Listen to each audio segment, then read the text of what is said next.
Hey, how's everyone doing? Alex Steffen here. I've had a lot of inquiries this week about sites that are within 200 meters walking distance of a centre zone in Brisbane.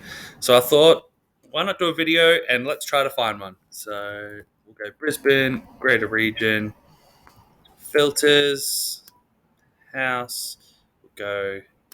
We're really just going to narrow down to try to find exactly one of those.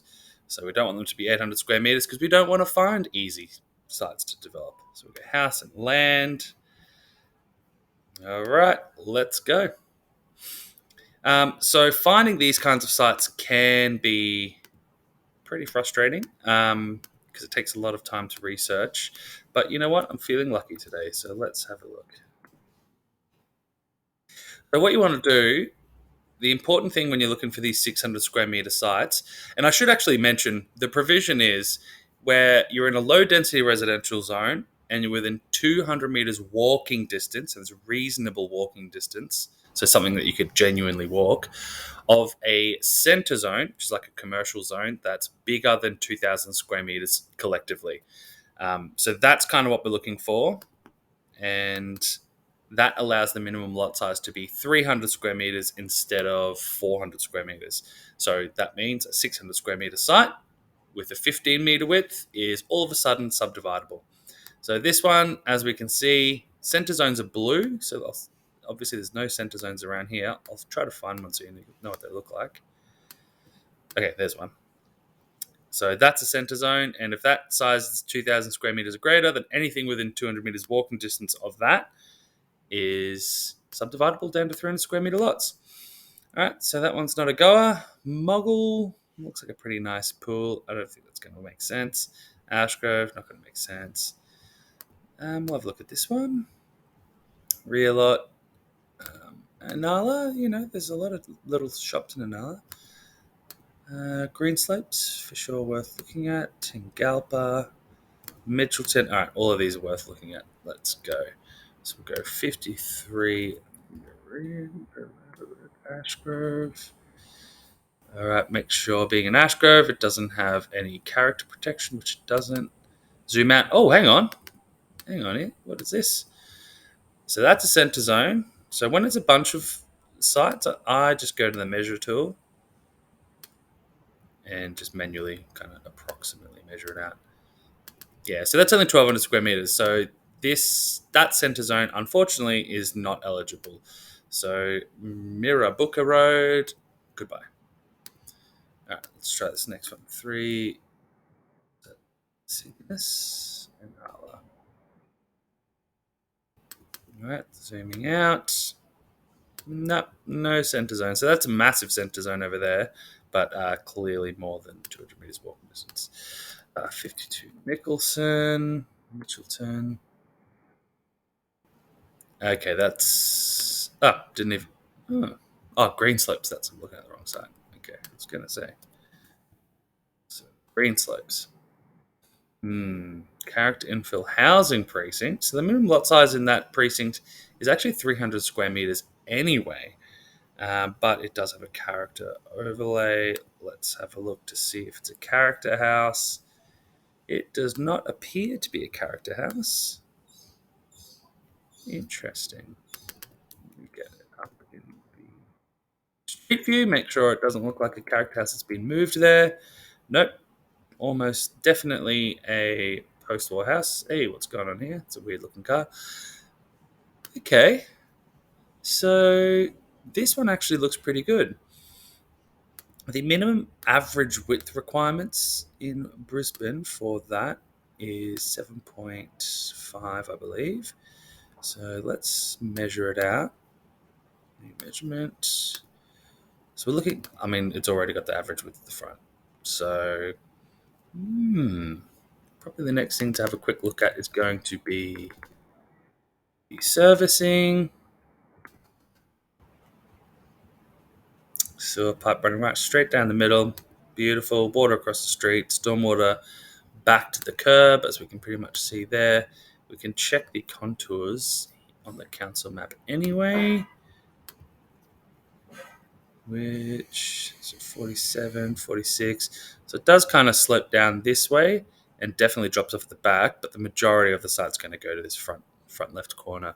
So that one looks good. Let's keep that one. It's not what we were looking for, but we found one anyway. So let's keep moving along to Athlone. Why is this one not coming up? I bet you it's on a corner. Yep. So whenever they're on a corner, you'll zoom in and see it's actually. Sometimes I just go to the neighbor, number 4. Let's go have a look at that. 4 Street in Galpa. So that's the site there. Put that on. Yeah, nothing anywhere near it. Get rid of that one. 28 Kentville. Bummer. We gotta find one. Nah, nowhere near. Alright, let's keep going. Cooperoo. Most it's character housing in Cooperoo, but we'll have a look. Zilmere. Actually, we've done a couple of developments along that street. That one might be Goa. That looks pretty nice. Holland Park West, Neil. No, there's no shops around there. That looks pretty nice. 16 View Street. There's a lot of LMR in Kedron, so we may as well have a quick look at it. Stafford Heights. All right, there is a lot in Stafford. A lot of shops in Stafford Heights. I reckon we'll cut straight to that one. 36 Abbott. Come on. Nah. Nothing. Goodbye. 16 View Street, Kedron. Let's have a look. For View Street, I hope there's some nice views, so it might make sense, but no shops around there. Get rid of that one. 70 Western.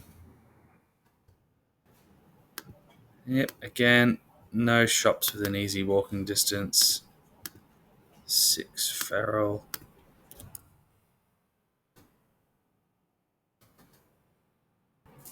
Again, no shops within walking distance. Geez, we might not find one. Unless I keep you here for hours.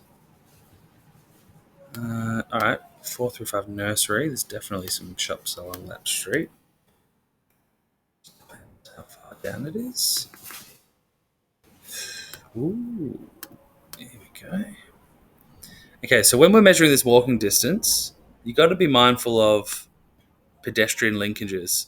So, for instance, council could have an argument that if for some reason there was a zebra crossing here and the footpath stopped and went to the other side, then down, then across the lights here, council could make an argument to say, well, technically, if you're a pedestrian, you should go here, cross the road, go down, and then cross back. So it kind of, I like to say, just use common sense when you're measuring your walking distances. So as a first run, let's new measurement. We'll go right from the edge. Okay, so that's 280 meters, nowhere near close enough. But if it were slightly closer, then that one could have some potential. And there's nothing on the other way. Yeah, so nope. Okay, let's keep going through. So as you can see, it does take a bit of time to go find sites like this. Here we go, 43 Stewart Home. Was it 43? 43. There are some local shops around there. Ooh. They don't look like they're going to be bigger than 2,000 square meters, so I'm not even going to bother. Okay. Well, I'm not going to sit you here all day. You kind of get the idea. Oh, come on, let's just try. We may as well try this last one.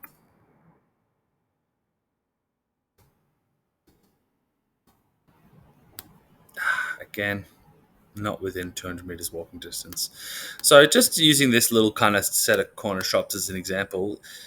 So despite this being the front of the shops and this just being the servicing, which you can kind of see in the aerial image, so you can see all the cars parked at the back, council will take that measurement right up to the back boundary. So if you were coming from, you could pretty much say, well, we'll cross here, go around the corner, right up to the end of the street. That's pretty much where you could develop. So if you tried to develop number 4, subdivide number 4, then council would have an issue because the provision says all frontages need to be within 200 metres walking distance. But you could probably argue that one.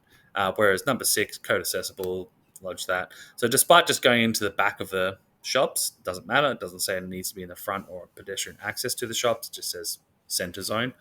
But again, if the shops were here and we had to kind of go across the middle of the intersection, council would say, well, that's not reasonable walking distance and not allow you to do it. So yep, when you're measuring walking distance, use the measure tool on council. My recommendation is always zoom in and actually walk along, put the measuring tool along the footpath, and just be logical whenever you're crossing a road that, if there's a zebra crossing 10 meters up the street and you're trying to go diagonally across the road, then council's not going to like that. They'll just tell you need to go where the zebra crossing is.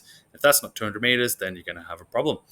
Alrighty, I'll start wrapping this up. See, I'm going to keep looking for one, and hopefully I'll put one in this week's reports. Okay, have a good weekend. Thanks. Bye. Hello. Just as I stopped filming, I found one. So I found this one at 40 Belmont Road, Tingalpa. It does have some issues, but let's have a look. So 600 square meters. You'll notice that it slopes towards the back boundary. So that's obviously a major issue. I believe Belmont Road is also a major road. Yep, so it's green, so that's not a suburban neighborhood road. It's a major road. So you'd have one crossover. You've got issues with stormwater going to the back. But if we measure the walking distance to the local shops, we can see that it's hits that mark. So this is where you can have issues with council. So if you gave them that and said, "Look, I can do this," they'd go, "Well, that's not a very safe place to cross because it's across 4 lanes of traffic."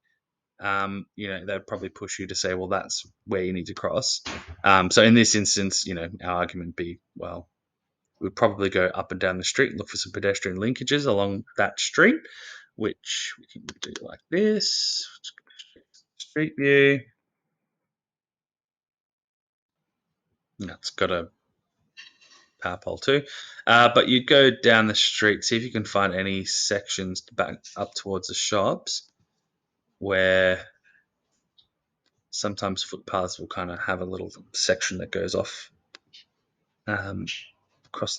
aiming across the road, which there doesn't seem to be. So probably the argument here would be, well, you'd just cross directly across the road because it's safe enough, and then you'd walk down the street to get to the shops. So yeah, that's a good example. It slopes towards the back boundary, so I'm not going to bother including it in this week's reports. I will, however, just have a very quick look to make sure it's not miraculously some stormwater infrastructure. Ooh, that's pretty close, isn't it?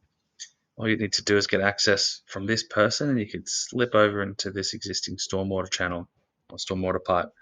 So, there's a bonus one for you, 40 Belmont Road, Tingalpa. If you can have a look at it, get permission from them, then that one might be a goer. Alrighty, cool. Thanks. Bye.